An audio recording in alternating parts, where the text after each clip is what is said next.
Smash Up Awesome Level 9000 adds 4 new factions to Smash Up. It works as a standalone box as well as an expansion. AEG provided this in exchange for an honest review. I reviewed the base set in 2019 and I've added a link to that video at the end of this one. Because of that, I'll just focus on the new content. The Bear Cavalry's minions chase opposing minions from one base to another, and their actions destroy your enemy in the trap you set. Their Field of Honor base awards VP for destroying minions, so yeah. Their other base, Czar's Palace, blocks weak minions from being played there.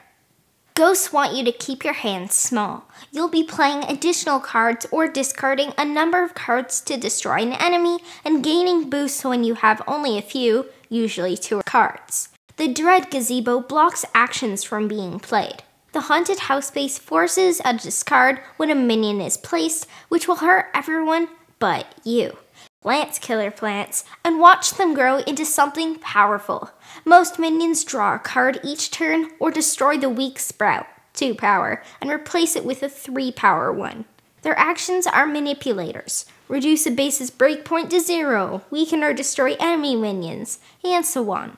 The Secret Grove means you'll put out sprouts every round. The greenhouse rewards the player who wins it. Steampunks are all about actions. Play them on bases for bonuses, plus many of their minions gain abilities if there are actions on bases. Other actions boost power, allow for extra actions, or bring cards back into your hand. The Inventor's Salon emphasizes this, allowing the winner to place an action card from their discard pile in their hand. The Workshop allows multiple actions to be played. 4 new factions, either to add to your Smash Up game or as your introduction to it. That's Smash Up Awesome Level 9000. Smash Up Awesome Level 9000, including setup and takedown, usually takes around an hour. 2 and 3 player games might work on an average coffee table, say 4 player games for the dining room table. There is a lot of reading on the cards and you'll need to calculate the points on a base every time a card is played there. Honestly though, it's a fun way to practice math. Kids 8 and up might benefit from playing this, but might need help tracking everything. Maybe use poker chips or dry erase boards to keep the totals visible. Awesome Level 9000 is an affordable way to get into Smash Up. You have 4 different factions to explore for just over $20 Canadian. Bear Cavalry are strong, good at keeping themselves alive, and you can dominate if paired with another faction that moves a lot. You could also just go for another heavy hitter like the Dinosaurs. Play a dino on a base to trigger its breakpoint, then play Bear Rides You to move a minion to another base to trigger that one. My dad did something similar, but instead used You're Pretty Much Borscht to destroy like 7 or 8 of me and Mom's minions. Ghosts are a difficult faction to play until you know their deck. Even then, your cards might not come out in a way that suits you. That's why they're best paired with factions that let you play additional minions and or actions. The smaller your hand, the more powerful you'll be. Robots are a fantastic faction to pair up with.